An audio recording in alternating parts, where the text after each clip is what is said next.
मणिपुर के नारनसेना इलाके में शुक्रवार आधी रात से शुरू हुए कुकी उग्रवादियों के हमले में केंद्रीय रिजर्व पुलिस बल के 2 जवानों की जान चली गई। पुलिस के मुताबिक सीआरपीएफ जवानों पर कुकी उग्रवादियों ने आधी रात से लेकर सुबह 2:15 तक हमला किया। जान गंवाने वाले जवान राज्य के बिष्णुपुर जिले के नारनसेना इलाके में तैनात सीआरपीएफ 128 बटालियन के हैं। मणिपुर के नारनसेना इलाके में शुक्रवार आधी रात से शुरू हुए कुकी उग्रवादियों के हमले में केंद्रीय रिजर्व पुलिस बल के 2 जवान बलिदान हो गए हैं। पुलिस के मुताबिक सीआरपीएफ जवानों पर कुकी उग्रवादियों ने आधी रात से लेकर सुबह 2:15 तक हमला किया। जान गंवाने वाले जवान राज्य के बिष्णुपुर जिले के नारनसेना इलाके में तैनात सीआरपीएफ 128 बटालियन के हैं। मणिपुर के मुख्य निर्वाचन अधिकारी प्रदीप कुमार झा ने शुक्रवार को लोकसभा चुनाव के दूसरे चरण में बाहरी मणिपुर में अधिक मतदान और हिंसा की न्यूनतम घटना होने की बात कही। प्रदीप कुमार झा ने कहा, हमें मिली आखिरी रिपोर्ट तक मतदान प्रतिशत 75% के बीच था और कोई बड़ी गड़बड़ी की सूचना नहीं थी। पेट्रोल डीजल के लिए तेल कंपनियों ने नए दाम देश भर में जारी किए हैं। रोजाना सुबह 6 बजे ये कीमतें अपडेट कर दी जाती है। ऐसे में अपनी गाड़ी की टंकी फुल कराने से पहले अपने शहर में पेट्रोल डीजल के लेटेस्ट रेट पर नजर डालें। बताते चले कि टैक्स और वेट के चलते हर शहर में तेल की कीमतों में फर्क रहता है।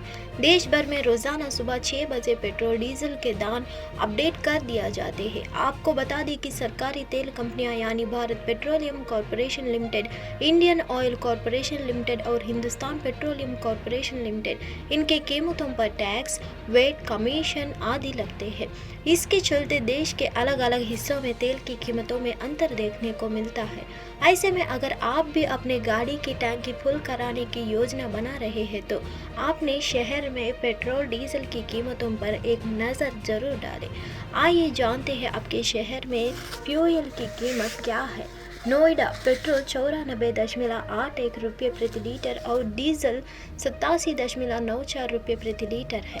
गुरुग्राम पेट्रोल 95.18 रुपये प्रति लीटर और डीजल 88.03 रुपये प्रति लीटर है। चंडीगढ़ पेट्रोल 94.22 रुपये प्रति लीटर और डीजल 82.38 रुपये प्रति लीटर है। हैदराबाद पेट्रोल 107.39 रुपये प्रति लीटर और डीजल 95.63 रुपये प्रति लीटर है। जयपुर पेट्रोल 104.86 रुपये प्रति लीटर और डीजल 90.34 रुपये प्रति लीटर है। पाटना पेट्रोल 105.16 रुपये प्रति लीटर और डीजल 92.03 रुपये प्रति लीटर है। लखनऊ पेट्रोल 94.63 रुपये प्रति लीटर और डीजल 87.74 रुपये प्रति लीटर है।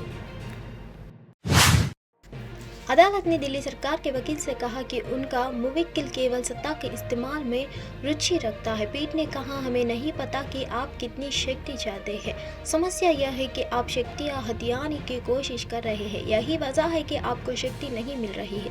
दिल्ली शराब नीति के कथित घोटाले से जुड़े मनी लॉन्ड्रिंग के केस में दिल्ली के मुख्यमंत्री अरविंद केजरीवाल तिहाड़ जेल में बंद है। आम आदमी पार्टी का कहना है कि केजरीवाल जेल में बैठकर ही दिल्ली सरकार चलाएंगे, लेकिन यह कितना मुश्किल है ये अब सामने आ रहा है।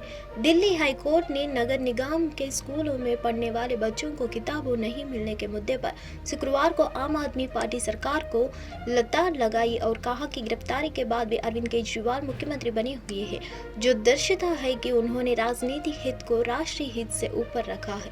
अदालत ने कहा कि दिल्ली सरकार की सत्ता के समायोजन में रुचि है। अदालत ने दिल्ली सरकार के वकील से कहा कि उनका मुवक्किल केवल सत्ता के इस्तेमाल में रुचि रखता है। पीठ ने कहा, हमें नहीं पता कि आप कितनी शक्ति चाहते हैं। समस्या यह है कि आप शक्तियां हथियाने की कोशिश कर रहे हैं। यही वजह है कि आपको शक्ति नहीं मिल रही है। अदालत ने सख्त टिप्पणी करते हुए कहा कि अगर वह चाहते हैं कि प्रशासन पंगु हो जाए तो यह मुख्यमंत्री का व्यक्तिगत विचार है। पीठ ने कहा कि नेतृत्व करने वाले व्यक्तियों को सभी को साथ लेकर चलना होगा, क्योंकि यह एक व्यक्ति के प्रभुत्व का मामला नहीं हो सकता है। ताइवान में एक महीने के अंदर 1000 से ज़्यादा झटके महसूस किए गए हैं। इसी महीने की शुरुआत में यहां 7.1 तीव्रता का भूकंप आया था। जिसके कारण 17 लोगों की मौत हुई थी। ताइवान में एक बार फिर भूकंप के झटके महसूस किए गए हैं। रिक्टर स्केल पर इसकी तीव्रता 6.1 मैग्नीट्यूड मापी गई है। इस महीने यह ताइवान में दूसरा बड़ा भूकंप है। इससे पहले महीने की शुरुआत में यहाँ 7.1 तीव्रता का भूकंप आया था, जिसमें 17 लोगों की जान चली गई थी। मौसम विभाग के अनुसार भूकंप का केंद्र देश के पूर्व हिस्से में था। शनिवार को इस भूकंप ने हाउलिंग को हिला कर रख दिया है। ताइवान की राजधानी ताइपे में भी इमारतें हिलती हुई दिखी। भूकंप का केंद्र धरती से सतह का 24.9 किलोमीटर अंदर था। शुरुआत में किसी भी तरह के जान या माल का नुकसान की खबर नहीं है। एक महीने में 1000 से ज्यादा झटके ताइवान में एक महीने के अंदर 1000 से ज्यादा झटके महसूस किए जा चुके हैं। इसी महीने की शुरुआत में यहाँ 7.1 तीव्रता का तेज भूकंप आया था, जिसमें 17 लोगों की जान चली गई थी। इसके बाद से ताइवान की धरती लगातार हिल रही है। शनिवार के दिन में भी यहाँ 30 मिनट के अंतराल में 2 झटके महसूस किए गए हैं। इनमें से एक की तीव्रता 6.1 थी और दूसरे की तीव्रता 5.8 थी। दोनों भूकंप का केंद्र लगभग समान था, लेकिन दूसरे भूकंप के केंद्र की गहराई धरती की तरफ से 18.9 किलोमीटर अंदर थी। ताइवान में क्यों ज्यादा आते हैं भूकंप? धरती के अंदर कई तरह के परतें हैं और नीचे फ्लैट है, जिनके आपस में टकराने पर भूकंप आते हैं। ताइवान 2 प्लेटों और बीच में स्थिति है। ऐसे में जब भी वह 2 प्लेट टकराती है तब ताइवान में भूकंप आते हैं। 1990 के यहाँ भूकंप की वजह से 2000 लोगों की जान गई थी। वही 2016 में भी 100 लोग भूकंप के कारण। बिहार के मुख्यमंत्री नीतीश कुमार एक बार फिर प्रधानमंत्री नरेंद्र मोदी के साथ शुक्रवार को चुनावी मंच पर देखे गए हैं। दोनों नेता मुंगेर सीट से चुनाव लड़ रहे जेडीयू के ललन सिंह के लिए प्रचार करने पहुंचे थे। हालांकि शुक्रवार को ही अररिया की हुई पीएम मोदी की सभा में नीतीश कुमार मौजूद नहीं रहे। दरअसल नीतीश कुमार को लेकर ऐसी चर्चा बिहार में प्रधानमंत्री मोदी की नवादा रैली के बाद शुरू हुई। 7 अप्रैल को नवादा में मोदी और नीतीश एक साथ चुनावी मंच पर देखे गए थे, लेकिन नवादा के बाद बिहार में नरेंद्र मोदी की कुछ सभाओं में नीतीश कुमार मौजूद नहीं थे। उसके बाद से ही नीतीश कुमार के बीजेपी के साथ समीकरण पर कई तरह के सवाल किए जा रहे हैं। बिहार के पूर्व उप मुख्यमंत्री और आरजेडी नेता तेजस्वी यादव ने हमारे लिए नीतीश जी का पूरा सम्मान है, जो आगे भी रहेगा। मुझे तो सूचना मिली है कि बीजेपी के लोगों ने ही नीतीश कुमार को मना किया है कि प्रधानमंत्री के साथ मंच पर न बैठे। हालांकि इस मुद्दे पर कहा यह भी जा रहा है कि खुद प्रधानमंत्री मोदी ने एनडीए के सभी नेताओं को अलग अलग चुनाव प्रचार करने को कहा। वरिष्ठ पत्रकार नाचिकेता नारायण कहते हैं, बीजेपी के मन में यह डर भी हो सकता है कि उसे नीतीश कुमार के साथ से उनके एंटी इनकम्बेंसी को भी संज्ञा करना पड़ सकता है, क्योंकि नीतीश कुमार करीब 2 दशक के बिहार के मुख्यमंत्री की कुर्सी पर मौजूद है। जम्मू कश्मीर के रामबन ग्लू रोड पर रात भर हुए भारी भूस्खलन के परिणाम स्वरूप लगभग 30 घर क्षतिग्रस्त हो गए। भूस्खलन के कारण कई देवदार के पेड़, बिजली के खंभे, रास्ते और पानी के पाइप नष्ट हो गए। नतीजतन ग्लू उपमंडल के लगभग 60,000 निवासियों का रामबन जिला मुख्यालय के संपर्क टूट गया। निम्नार में मोहल्ले और तिलका मोहल्ले से प्रभावित परिवारों ने सुरक्षित क्षेत्रों और स्थानीय अधिकारियों द्वारा प्रदान किए गए अस्थायी आश्रयों में स्थानांतरित करना शुरू कर दिया। त्वरित प्रतिक्रिया टीम, एसडीआरएफ और पुलिस द्वारा बचाव प्रयास जारी है। प्रभावित व्यक्तियों की सहायता के लिए चिकित्सा टीम तैनात की गई है। यह लैंडस्लाइड होना शुरू हो गई है। रामबन से लगभग 5 किलोमीटर गोल संगलदान रोड पर है ये एरिया। और इस लैंडस्लाइड की वजह से एक तो रोड जो है डैमेज हो गई काफ़ी है, और रोड के साथ साथ जो है रोड के आसपास में जो मकान हैं तो उनमें भी क्रैक्स आए हुए हैं। अप्रॉक्सीमेटली 30-40 मकान हो सकते हैं, ये ज़्यादा भी हो सकते हैं, 50 तक भी हो सकते हैं। हाँ, हमने टीम लगाई है, हमने रेवेन्यू टीम भी लगाई है, दूसरे जितने भी हमारे डिस्ट्रिक्ट एडमिनिस्ट्रेशन के लोग हैं वो काम कर रहे हैं, तो सर्वे कर रहे हैं। और हमारी प्रायोरिटी यह है कि जिन लोगों के मकान डैमेज हो गए हैं तो हमने मतलब उनको एवैक्यूएट कराया है, खाली कराया है, और उन लोगों को सेफर प्लेसेस पर, जैसे पंचायत घर है, कोई स्कूल है, वहाँ पे उनको रखा गया है। और जो भी मिनिमम बेसिक फैसिलिटी हम उनको प्रोवाइड कर सकते हैं हम उनको दे रहे हैं।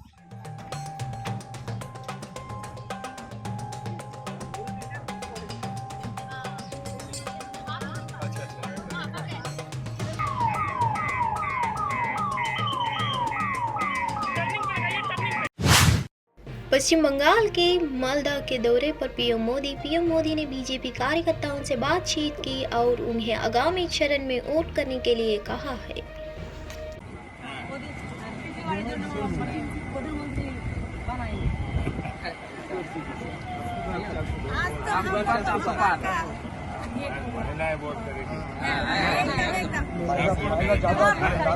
मोदी का गारंटी हर घर में छा गया है। दोनों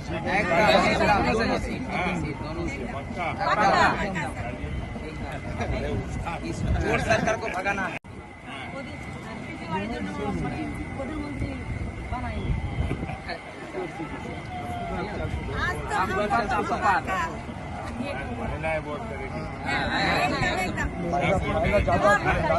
मोदी का गारंटी हर घर में छा गया है। दोनों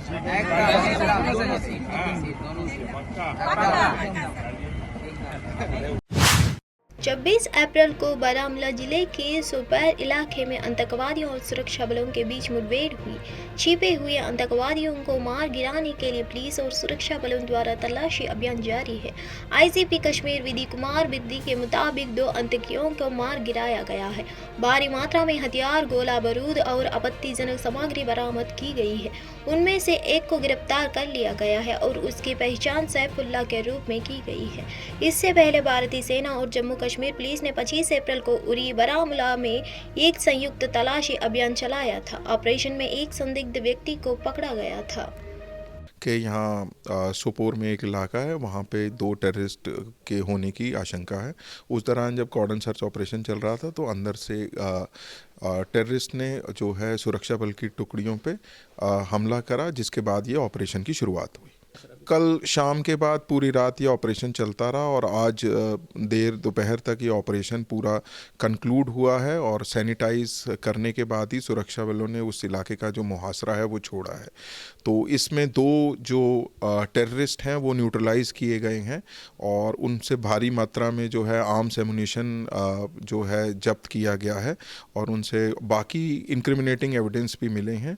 अभी उनकी शिनाख्त और पुख्ता की जा रही है, बट उनमें से एक का जो कोड नेम सैफुल्लाह जाना जा रहा है। इसमें हमेशा से अपील रहेगी कि ऐसी जब साइट्स हैं उससे दूर रहें, अपने आप को जो है पुलिस को पूरा ताउन दें जब पुलिस ऐसी जगह पे आती है और लोगों को इवैक्यूएट सेफ प्लेस पे करती है, और इन जगहों पे जल्द से जल्दी जो है सेफ लोकेशन अख्तियार की।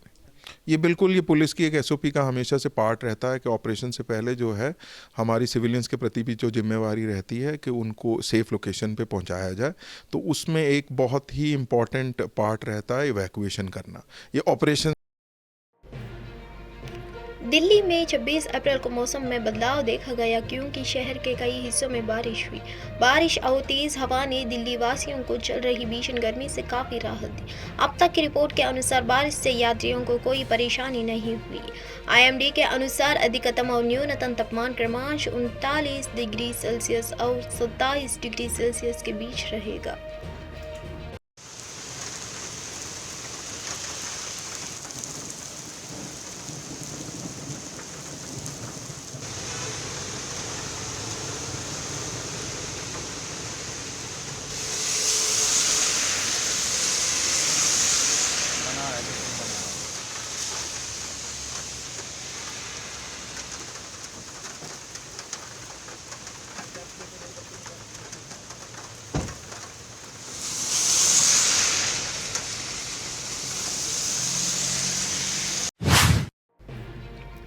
BRS के वरिष्ठ नेता और पूर्व मंत्री तन्नीर हरीश राव ने घोषणा की कि अगर तेलंगाना के मुख्यमंत्री रेवंत रेड्डी 15 अगस्त तक कांग्रेस के कृषि ऋण माफी और 6 गारंटी के वादे को पूरा करते हैं तो वह विधायक पद से इस्तीफा दे देंगे और इस्तीफा दे देंगे, उपचुनाव नहीं लड़ेंगे।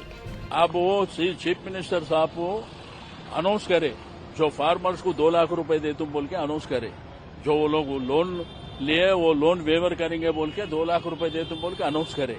वो देव बोल के बोल रहे, उन्होंने चैलेंज कर रहे चीफ मिनिस्टर साहब पब्लिक मीटिंग में बोल रहे 15 अगस्त को दे तुम, तो इनकेस 15 अगस्त में नहीं दे तो हम इस्तीफा देते बोल के हरीश राव साहब चैलेंज करे। उन्हें इस्तीफा लेने के आए यहाँ पर, तो उन्होंने चीफ मिनिस्टर साहब आगे बढ़ना है।